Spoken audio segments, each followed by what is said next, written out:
বান্ধবী যখন বাঁশ দেয়। আজকে তো আমাদের ম্যাথসের খাতা বেরিয়েছে, আমি ম্যাথসে মাত্র 1 পেয়েছি 100-র মধ্যে। মাকে যদি এটা আমি বলি, মা তো আমাকে বাড়ি থেকেই বের করে দেবে। না না, মাকে এখন কিচ্ছু বলার দরকার নেই, থাক, কদিন পরেই জানাবো।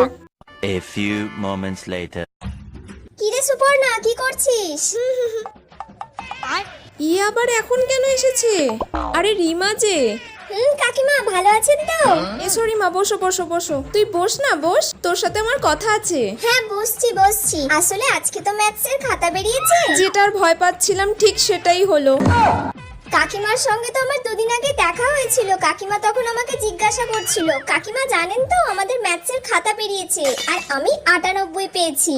খাতা বেরিয়েছে?